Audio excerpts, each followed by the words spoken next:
أعوذ بالله من الشيطان الرجيم بسم الله الرحمن الرحيم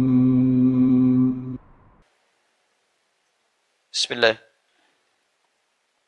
Assalamualaikum Ustaz. Waalaikumsalam warahmatullahi wabarakatuh. Ana mau tanya, di Quran surah Al-Maidah ayat ke-6, jika kamu sakit atau dalam perjalanan, atau kembali dari tempat buang air, saya agak pelankan supaya mudah dipahami, atau menyentuh perempuan, bolehkah dijabarkan dari kata menyentuh perempuan? Maksudnya tolong terangkan, mungkin demikian.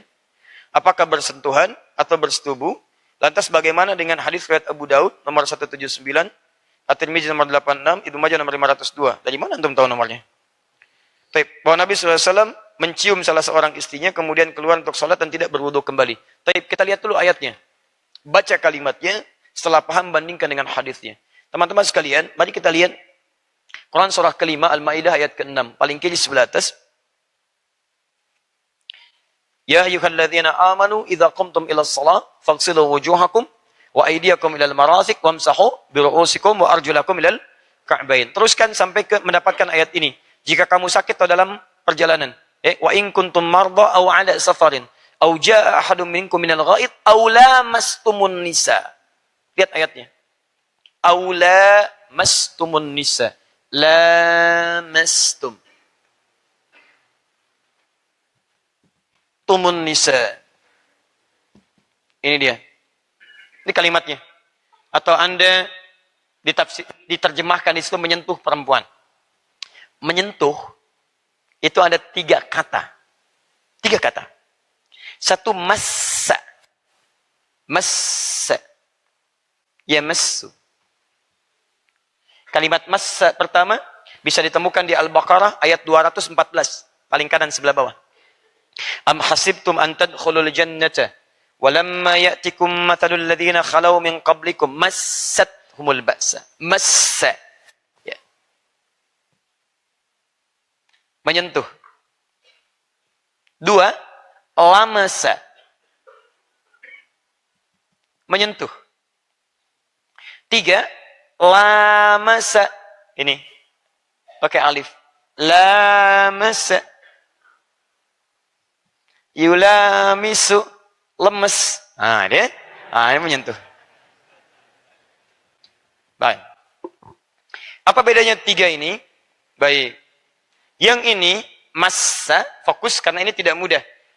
Saya beri kitabnya dulu. Saya kasih referensinya supaya bisa dibaca. Kitabnya namanya Al-Furuq Al-Lughawiyah. Kelihatan ini? Belum ya? Saya tulis dulu Mas ya. Saya tulis baru kelihatannya. Al-Furuq Al-Lughawiyah. Karangan siapa? Karangan Abu Hilal Al-Askari. Abu Hilal Al-Askari. Ya. Al-Furuq Al-Lughawiyah ini kitab khusus yang dikarang seorang ulama, gelarnya Abu Hilal Al-Askari untuk membedakan kalimat-kalimat. Misal, termasuk di Quran, Anda temukan kok bisa 2 lafaz terjemahannya sama. Wahyu pertama turun, Iqra bismi rabbikal ladzi khalaq. Iqra artinya bacalah. Kok bisa ada ayat turun, Utslu ma uhya ilaika minal kitab. Quran surah 29 ayat 45. Di sana Iqra, di sini Utslu. Apa bedanya Iqra dengan Utslu? Sementara diterjemahkan dengan sama-sama, bacalah. Baik, ada nazala, ada anzala, ada habata. Kenapa ketika Allah katakan kepada Adam, Quran surah kedua ayat 38, Kulnah bi'tu minha jami'a. Turun kamu semua ke bumi. Turun. Tapi ketika Quran turun, inna anzalna pakai nazala. Apa beda nazala dengan habata? Ya, apa beda lamasa dengan massa dengan lamasa? Nah, itu kitabnya ini.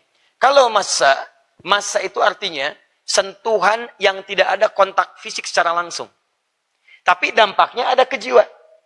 Ya, Anda lihat misalnya acara, tiba-tiba acara itu menampilkan tentang suatu keadaan yang sangat menyedihkan. Misal, mohon maaf ya, ada anak-anak misalnya sedang terkatung-katung di pantai, sedang ditolong. Atau misalnya ada orang kena banjir, atau ada orang kesulitan luar biasa. Tiba-tiba hati Anda kena kesuan dan menangis gitu. Ya, pernah ada suasana itu? Baik, tiba-tiba lihat ada iklan film India gitu kan, macam-macam. Wah, di balik pohon tiba-tiba ada suasana begini begitu gitu kan. Hati Anda ada rasa kegembiraan, ada tawa, ada macam-macam. Pernah seperti itu? Itu massa namanya, sentuhan yang hadir tapi tidak ada kontak langsung dengan bendanya. Ya, maaf. contoh sesuatu yang membatalkan wudhu dengan massa. Anda lihat misalnya tiba-tiba sedang lihat handphone atau di TV ada gambar-gambar yang tidak elok dipandang dan sebagainya, ada sentuhan, gejolak ke dalam jiwa Anda misalnya. Sampai ada pikiran-pikiran tertentu, itu bisa membatalkan wudhu. Itu massa namanya. Jelas ya?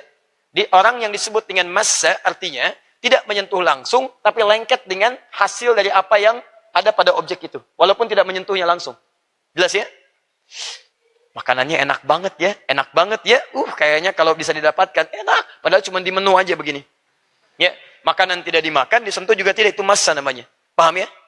Baik. Ini satu. Ada sekarang diberi nama dengan nama ini. Messi. Ya. Lionel Messi. Dengan sentuhan ke bolanya, kuat itu. Ya. Luar biasa. Saya nggak pernah nonton yang begitu. Baik. Tapi lagi naik mengalahkan Ronaldo. Ronaldo sekarang sedang redup dia ya. Masya Allah, golnya sedang tidak ada. Itu lain waktu lah kita bahas ya. Tapi saya nggak pernah nonton. Kedua, lamasa. Kalau lamasa, itu ada sentuhan. Sentuhan. Baik. Lamasa. Jelas ya? Makanan Anda pegang, lamasa. Jelas? Handphone Anda pegang, lamasa. Papan tulis, saya pegang begini, lamasa. Jelas? Baik, itu sentuhan dengan fisik. Kalau lamasa, setiap yang ada alif setelah huruf pertama, itu artinya saling. Saling, kalau saling itu, memang ada kesan pengen di situ. Dua-duanya punya niat untuk saling menyentuh. Lamasa, saling sentuh. Sofaha, salaman. Sofaha, saling bersalaman. Saya pengen nyalamin, teman saya pengen nyalamin. Ketika kita pengen salaman, jadinya sofaha, yusofihu, tasofu, saling bersalaman. Paham? Baik, perhatikan ayatnya. Menggunakan masa, lamasa atau lamasa. Lamasa. Aulamastumun nisa. Lamasa. Atau Anda memang pernah menyentuh perempuan, baik maksudnya suami dengan istri, dalam konteks ini ada niat untuk menyentuh. Ada niat untuk berhubungan. Yang dimaksudkan di sini hubungan-hubungan. Baik hubungan seksual atau pendahuluan kepada seksual. Ada sentuhan di situ. Baik ya.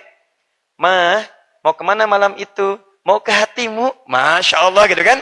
Terus ngobrol-ngobrol. Itu muqaddimah al-jima' atau pendahuluan-pendahuluan. Baik. Kalau gitu, tolong bikinkan teh manis dulu ya. Tapi jangan terlalu manis mah. Yang penting setia. Masya ya misal gitu kan. Nah ini sudah lama masa di sini. Gak usah ditulis. Gak usah ditulis.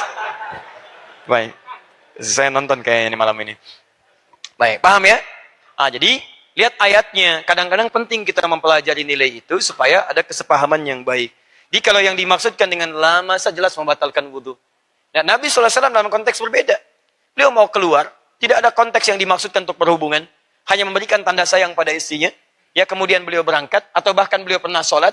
Sayyidah Aisyah tangannya pernah mengenai bagian kaki Nabi SAW, tapi tetap diteruskan sholatnya. Karena tidak ada niat untuk berhasrat untuk hubungan seksual atau pada hal-hal yang lainnya. Kalau seperti itu nggak ada masalah. Ya, istri cium tangan suami mau kerja itu nggak membatalkan wudhu. Teruskan saja nggak ada masalah di situ. Kecuali memang pada hal-hal yang tadi disebutkan. Paham ya? Baik. Itu dalam konteks mahram. Kalau bukan mahram beda lagi. Kalau fikih Syafi'i itu ketat. Kalau ada sentuhan walaupun tidak diniatkan, tapi sentuhan mengenai kulit dengan kulit itu membatalkan wudhu. Dalam mazhab Syafi'i. Ya, kecuali dalam tawaf. Itu ada pengecualian. Misal Anda teman di kantor misalnya kan, dan sudah berwudhu, lewat sentuhan, atau sengaja bersalaman. Walaupun sengaja bersalaman, tapi tidak ada hasad seksual, itu dalam fikih Syafi'i sangat ketat. Berwudhu kembali. Karena memang tidak diniatkan, tapi kadang-kadang memberikan rasa tertentu. Ya, sentuhan, setan masuk, dan sebagainya. Berikan gambaran ini, itu, dan seterusnya. Paham ya? Tayyib. Allah Ta'ala alam bis-shawab.